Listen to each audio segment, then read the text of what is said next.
Good evening. Welcome back to In the Khud. This is October 5, 2022, 7:54 p.m. So 7:30 is a time that is not achievable.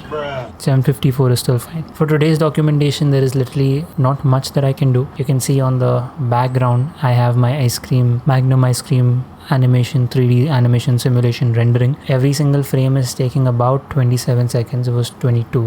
So I think this is gonna probably go down because it's only this little part up until I think frame number 330, which has the liquid simulation going on. So that takes a little time.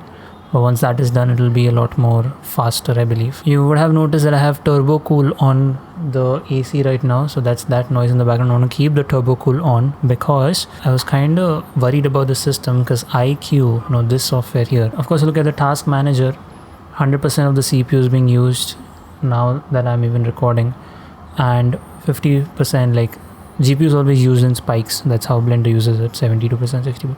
So like up until 75%, once the render stops, it goes down and then peaks back up.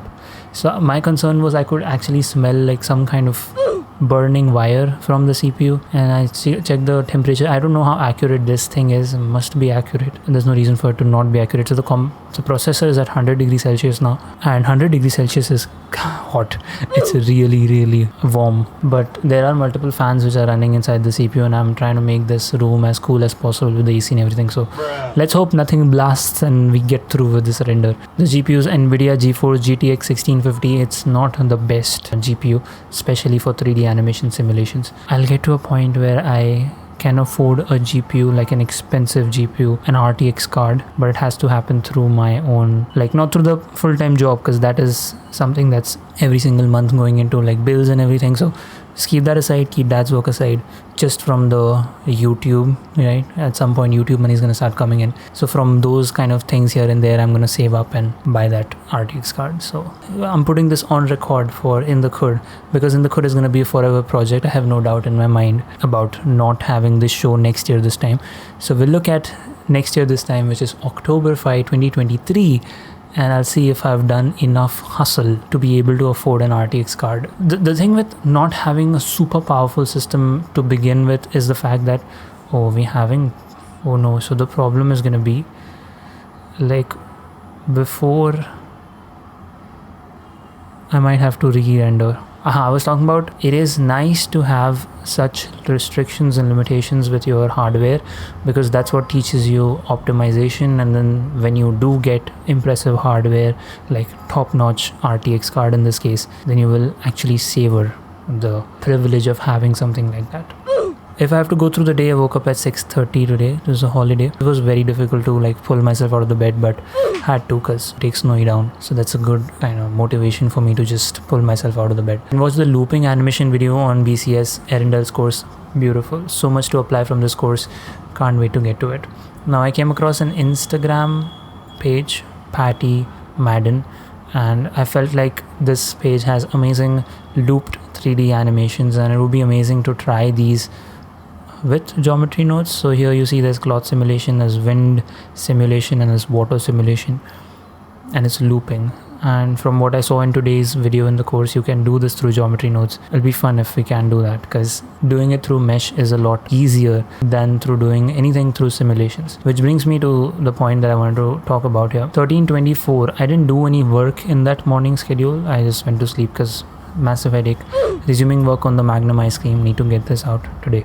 Solved. Was stuck here for a long time. Note the solution, folks. Kind of sound like Jake Peralta from the Brooklyn Nine-Nine station. The cache for the liquid simulation starts at frame 80. So before frame 80, all I could see in the render was an obnoxious brown domain cube. That's because I was keyframing the disable and viewports button in the outliner. What needs to be keyframed in is the disable and renders button. Sounds pretty obvious now that I did, but I don't know why it was so difficult to figure. So if I go to Blender, you see two, I'm just going to bring it a little down. So if you look at here, there are two options. One is disable in viewports and one is disable in renders. You have to keyframe this, and you can just hover over any of these and press I, and that just allows you to keyframe the visibility of that particular mesh inside the viewport or in render. And now that I'm rendering this, I have already figured one big mess up that I've done. Actually, I think I should just stop it, because then there's no point of continuing till the end, because it's kind of messed up. So on record, I'm just going to stop it right now.